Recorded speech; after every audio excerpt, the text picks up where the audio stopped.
Welcome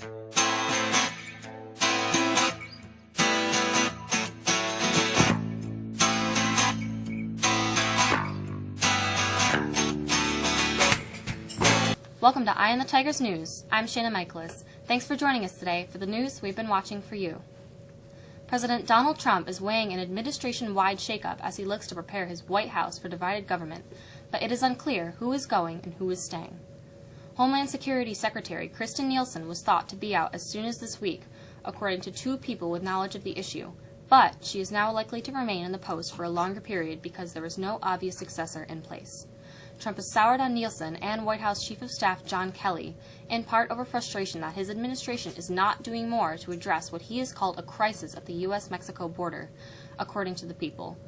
But the scope of the contemplated changes is far broader, as Trump gears up for a wave of Democratic oversight requests to devote more effort to his own re-election campaign.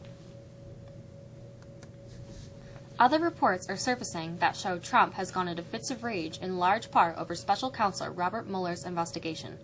Trump and his lawyers have reportedly been writing answers to questions submitted by Mueller's team. 7 sources close to the White House have admitted the president has lost his temper, including during a phone call with British Prime Minister Theresa May on his way to France last week.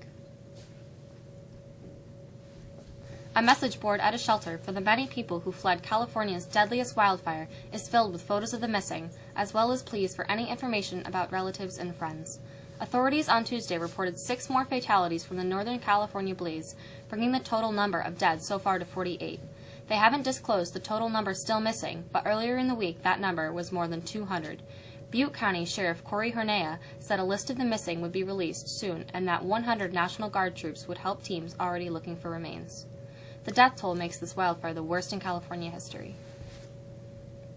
President Donald Trump's administration contends it has, quote, broad discretion, end quote, to regulate press access to the White House as it fends off a legal challenge from CNN and other outlets over the revocation of journalist Jim Acosta's, quote, hard pass, end quote. In illegally filing ahead of a Wednesday hearing on CNN's request for a temporary restraining order to restore Acosta's access, the government argues it, quote, was lawful, unquote, to punish Acosta for his behavior during a contentious Trump press conference last week. The White House's explanations for why it seized Acosta's, quote, hard pass, which grants reporters as-needed access to the 18-acre complex, have shifted over the last week. Acosta has repeatedly clashed with Trump and Press Secretary Sarah Huckabee Sanders in briefings over the last 2 years. The drama surrounding the Florida election recount is posed to intensify as lawyers return to court ahead of a Thursday deadline to complete the review of 2 key races that seems increasingly out of reach in a Democratic stronghold. Much of the trouble centers on Palm Beach County, where tallying machines have overheated. That's caused mismatched results with the recount of 174,000 early voting ballots, forcing workers to go back and redo their work with no time to spare. Meanwhile, lawyers for Democrats plan to ask a federal judge on Wednesday to set aside the state law mandating that mailed-in votes to be thrown out if the signature on the envelope doesn't match the signature on file with election authorities. Amazon's decided it will bring its next headquarters to Arlington, Virginia, in the Long Island City section of New York, with a combined 50,000 jobs and $5 billion in investment over the next 2 decades. But the influx is sure to swell already high home prices and apartment rents, and could overwhelm public transportation systems. The 2 areas combined are providing over $2 billion in subsidies to one of the world's richest companies, a bounty that many analysts say probably wasn't necessary to sway Amazon. The decision to bring those jobs, which Amazon says will pay an average of $150,000 a year to the New York and Washington areas, will also exacerbate U.S. regional inequalities, economists say. Such Midwestern cities such as Columbus, Ohio, and Indianapolis, Indiana, which made Amazon's shortlist, would have helped spread the tech industry's high-skilled, high-paying jobs more broadly.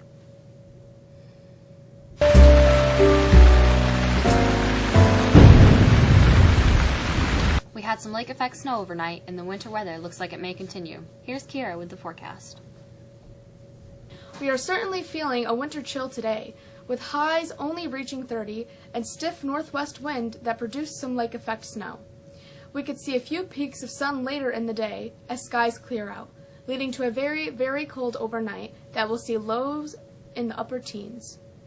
Thursday will be a mostly cloudy day, and again it will be cold, around 10 degrees colder than normal for this time of year. It's Thursday night where we're looking at the potential of some significant snow.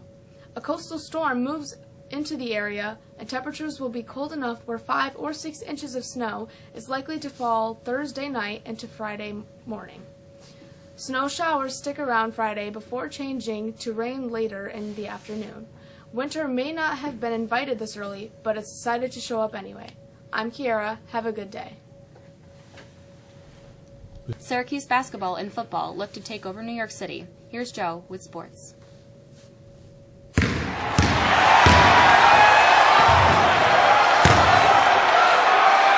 Syracuse University sports is taking over the Big Apple. SU basketball heads to Madison Square Garden to take on former Big East rival UConn on Thursday, with the winner to take on Iowa or Oregon on Friday night as part of the 2K Classic. SU is ranked 15th in the country. Oregon is ranked 13th. Thursday's tip time is at 7 o'clock and on ESPN2. SU football, ranked 12th in the country, will also head to New York City, to Yankee Stadium to be precise, to tackle undefeated and third-ranked Notre Dame. The Orange will have to stop one of the most prolific passing games in the country, led by Notre Dame's quarterback, Ian Book. Kick time between the Orange and the Irish is set for 2:30 p.m. Saturday. The game will be nationally televised at NBC. The Golden State Warriors don't expect Draymond Green's latest dust-up with Kevin Durant to become a long-term issue for the two-time defending NBA champions. Nor do they expect the emotional Green to change after his one-game suspension by the team Tuesday. Durant said he expects to work things out with Green, saying, "I'm sure it will. We've got a long season ahead." Green was suspended one game without pay for conduct detrimental to the team following an altercation a night earlier with Durant. Though General Manager Bob Myers declined to offer specifics on the All-Star forward's behavior, was considered going too far. Myers and Steve Kerr collaborated on the decision. The Buffalo Bills have reportedly released wide receiver Terrell Pryor after just 2 games with the team. The Bills signed Pryor on October 30th to try and bolster their wide receiver group and the team's last-ranked offense. Pryor was on the field for 83% of the offensive snaps in his first game against the Chicago Bears and had his snap count cut down to 43% in the Bills' wins over the New York Jets. That's it in sports. I'm Joe. Have a good rest of your day. The French Honor Society is pleased to host its 10th annual Evening of Art, due to take place this evening, beginning at 6 p.m. in the Pierce Library. This year's featured artist is Claude Monet, the father of Impressionism. This event is open to the public. The Friends of Rachel Club has started a collection to donate to the Oswego City Animal Shelter. We would greatly appreciate any donations of old towels, blankets, pet toys, and pet food. This collection goes until November 16th. Look for the bin and blue sign in the main foyer. Thanks for watching. I'm Shannon. Have a great week.